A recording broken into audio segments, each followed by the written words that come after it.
સેવાકીય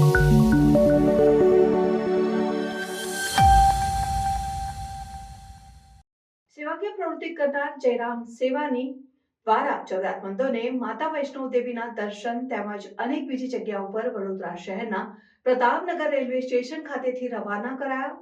જયરામ સેવાની દ્વારા 15 વર્ષ દરમિયાન અનેક સેવાકીય પ્રવૃત્તિઓ કરતા હોય છે, ત્યારે તેમના દ્વારા જરૂરિયાતમંદને માતા વૈષ્ણો દેવીના દર્શન તેમજ અનેક બીજી જગ્યાઓ પર વડોદરા શહેરના પ્રતાપનગર રેલવે સ્ટેશન ખાતેથી ટ્રેનના મારફતે રવાના થયા હતા। આખી ટ્રેનને ચુંદડી અને માતા રાણીના પોસ્ટર લગાવવામાં આવ્યા હતા અને ટ્રેનને ફૂલોથી શણગારવામાં આવી હતી। તેમના સાથે 1500થી વધુ જરૂરિયાતમંદો ગોલ્ડન ટેમ્પલ જવા ટ્રેન મારફતે રવાના થયા હતા અને ટ્રેનમાં માતા વૈષ્ણો દેવીના ભજનો સાથે ધૂન કરવામાં આવી હતી। ટ્રેન રવાના થવાના પહેલા ઢોલ નગારા સાથે રવાના થયા। વધુમાં જયરામજીએ જણાવ્યું કે આજથી 15 વર્ષ પહેલાં અમને મગજમાં એવું આવ્યું કે જે લોકો આટલું દૂર 8-9 સ્ટેટ છે અહીંથી ગુજરાતથી લઈને ઠેઠ જમ્મુ કાશ્મીર સુધી, તો જે લોકો નથી જઈ શકતા એ લોકો જાય અને માતા રાણીનું દર્શન કરે, વૈષ્ણો માતાનું। અમારી એવી ઈચ્છા મનમાં આવ્યું અને અમે વિચાર કર્યો અને ભગવાનની દયાથી 2010થી અમારો 15મો વર્ષ કન્ટિન્યુઅસ છે। અત્યારે 2025માં અમારો 15મો વર્ષ પૂરું થશે અને 15 વર્ષથી કોરોનામાં પણ અમે ગયા હતા અને અમારી બહુ સફળ યાત્રા થાય છે અને લોકોની દુઆઓ અમને મળે છે। આટલું અહીંથી ગોલ્ડન ટેમ્પલ જઈએ છીએ, પહેલાં એ દર્શન કરીએ છીએ બાબાનું, પછી ત્યાંથી એક દિવસ આખો દિવસ રહીને પછી 2 દિવસ અમે વૈષ્ણોદેવી કટરા જઈએ છીએ ગાડી અમારી, અને એ ગાડી ત્યાં જ હોય છે, ઊભી રહે છે।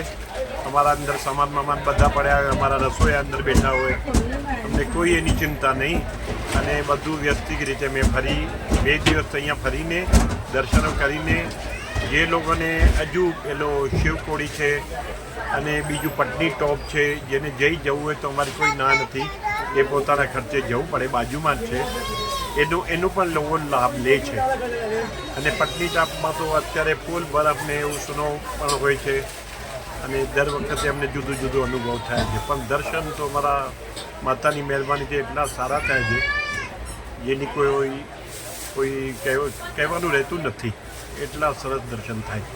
કેટલા લોકોને લઈ જાઓ છો અને શું કેટલા લોકોને લઈ જાઓ છો આગળ શું કે લોકોને આખી ગાડી અમારી હોય છે 24 ડબ્બાની, જે ઇન્ડિયામાં મોટીમાં મોટી ગાડી હોય, એની અંદર 1500 સીટો હોય, 1500 માણસો અમારી સાથે હોય અને અમે આ ફક્ત ટ્રેનને ફક્ત ખાલી સેવાનું જ કાર્ય કરીએ છીએ। એમાં કોઈ અમે કમાવાનું કે બીજું કોઈ આવું આશા રાખતા નથી, ફક્ત અમે લોકોને બધાને દર્શન કરે અને દર્શન કરી આવે, બસ એ જ અમારી ઈચ્છા હોય છે। અંદાજે કેટલા લોકો હશે?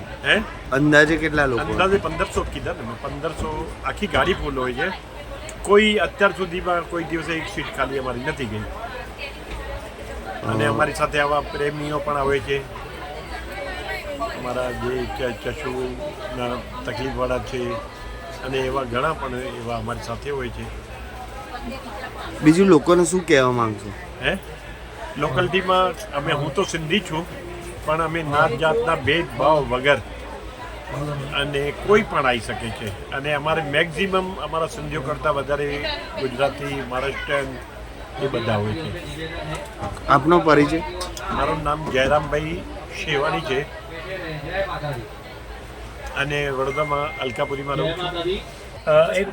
હું એ કહેવા માંગીશ કે વડોદરાથી અમૃતસર જવાના, અમૃતસરથી આખું અમૃતસરને સ્વર્ણ મંદિર, જલિયાવાલા બાગ બધું ફરીને અને કટરા વૈષ્ણોદેવી દર્શન કરવાના અને અમે બધા એટલા ઉત્સાહમાં છીએ કે અમને એવું લાગે છે કે માતા રાણીના દર્શનનો જો અમને મોકો મળ્યો હોય તો એ માનનીય જયરામભાઈ સાહેબે અમને આપ્યો છે અને બધા ભક્તિભાવથી તરબોળ છીએ અમે અને અહીંયાથી આ બેઠા છીએ ત્યારથી માંડીને કે માતાજીના દર્શન કરીએ ત્યારે કેવો આનંદ હશે એ આજે કેવું મુશ્કેલ છે।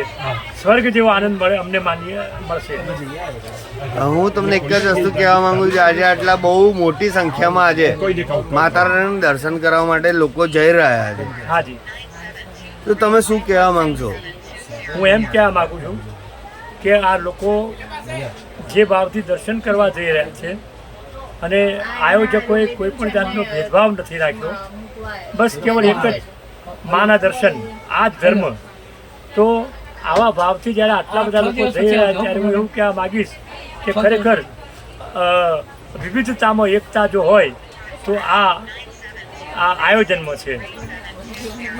જે રીતે હમણાં મુહિમ ચલાવવામાં આવી છે કે જે રીતે દર્શન લોકોને કરવા માટે લઈ જવા માટે આવ્યા છે, તમે શું કહેશો કે કેટલા લોકો આ રીતે આગળ કેવી રીતે પ્રભાવિત થશે? કેમ મુહિમ ચલાવવામાં આવી છે? મેં તમને એક જ વસ્તુ કહું, જે રીતે દર્શન કરવા માટે તમે લોકો બધા જઈ રહ્યા છો, તમે આગળ શું વસ્તુ કહેવા માંગો? આગળ બધા લોકો એટલા પ્રભાવિત થશે જ્યારે વૈષ્ણવદેવી પહોંચશે ત્યારે લોકોના આનંદનો પાર નહીં હોય. લોકોની ખુશી ચહેરા પર છલકાતી હશે અને ત્યારે જય માતાજીના નાદથી વાતાવરણ ગુંજતું હશે. સાહેબ, તમારો પરિચય? હું પીઆઈ કેશવગીરી પીટુસીનો નિવૃત્ત ટીચર છું. કેશવગીરી. મનની આંખ એટલે કેવી આંખ? મનની આંખ એટલે કેવી આંખ? શું કહેવા માંગશો તમે? આજની ટેકનોલોજી બહુ ચાલી રહી છે, એ વસ્તુ માટે તમે શું કહેવા માંગશો? ટેકનોલોજીમાં જે કંઈ વ્યવસ્થા છે એ તો છે જ, પણ અમે લોકો જે મનની આંખોથી નક્કી કરીએ અને આ ટેકનોલોજી જે આવી છે ને એ સંજય દ્રષ્ટિમાંથી આવી છે. જે મહાભારતના યુદ્ધમાં સંજયે ત્યાં બેઠા બેઠા ધૃતરાષ્ટ્રને વાત કરી હતી, તો સંજય દ્રષ્ટિ એ જ આ દૂરદર્શન, એ જ આ ટેકનોલોજી. આગળ શું કહેવા માંગશો તમે? કેવી રીતે જો તમે શું તમારા મનની શું વ્યર્થતા કહેવા માંગશો? તમારા મનની વ્યર્થતા શું કહેવા માંગશો? વ્યથા? હા, નહીં, વ્યથા તો છે જ નહીં, આનંદ જ છે. આનંદ જ છે. હા, વ્યથા નથી. હા, કારણ કે આ લોકોએ જે વ્યવસ્થા કરી છે હા. એ વ્યવસ્થામાં કોઈ વ્યથાનું કોઈ સ્થાન નથી. આનંદ આનંદ આનંદ છે, કેવળ આનંદ. અહીંયા જે આખી ટ્રેન વૈષ્ણવદેવી માતાજીના દર્શન માટે જાય છે પ્રજા, અને હું માનું છું કે જયરામભાઈ સેવાણીની ખરેખર હિંમત કહેવાય, મનોબળ સારું કહેવાય કે 15 વર્ષથી આ સેવા કાર્ય સાથે જોડાયા છે. આમાં હિન્દુ મુસ્લિમ કે કોઈ જાતનો ધર્મનો ભેદભાવ નથી હોતો અને બધા જ સાથે જાય છે. આ દેશની ખરેખર એકતા દર્શાવે છે અને હું આ જયરામભાઈને અભિનંદન આપું છું. અમે જો કે આ પહેલી વાર જઈએ છીએ. હું જયરામભાઈને વિનંતી કરીશ કે આવું એક કમ્પાર્ટમેન્ટ સ્પેશિયલ બ્લાઇન્ડ માટે રાખીએ ભવિષ્યમાં, એટલે અમે મોટાભાગના બ્લાઇન્ડ લઈ જઈએ ત્યાં સાયન્સ સિટી. કેટલો આનંદ અનુભવો છો તમે? આનંદ કેટલો અનુભવો? આનંદની નો અતિરેક ના થઈ શકે, શબ્દોમાં અભિવ્યક્ત ના થઈ શકે એટલો, કારણ કે આ પહેલી વાર જઈએ છીએ એટલે અલૌકિક આનંદ અમે એનો માણીશું અને આવ્યા પછી જ ખબર પડે, કારણ કે આનંદ અસીમ હોય, અલૌકિક હોય. લોકોમાં ઉત્સાહ કેટલો જોવા મળે? લોકોમાં ઘણો ઉત્સાહ જોવા મળે છે અને જે ઉત્સાહ છે એ મેં જોયું કે આટલું તો ઇલેક્શનના એમાં પણ ના હોય એટલો ઉત્સાહ આમાં છે. આપણો પરિચય? ડૉક્ટર સલીમ વોરા, બીએસસી હિન્દી સાથે નિશાઈ માનો કર્યું છે. નિશાંતભાઈ તો જવાના કઈ છો? વૈષ્ણવદેવી. અમૃતસર, હા વૈષ્ણવદેવી હા. અને જલિયાવાલા બાગ અમૃતસરમાં. Amritsar, golden temple, Jallianwala Bagh, Vaishno Devi. ખાસ કરીને દર્શન કરવા કઈ જવાના? વૈષ્ણવદેવી વૈષ્ણવ કઈ રીતે દર્શન કરો છો તમે? મનની આંખોથી. मन की आंखों से तेरे અને- नानों के दीप जलाऊंगा.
છે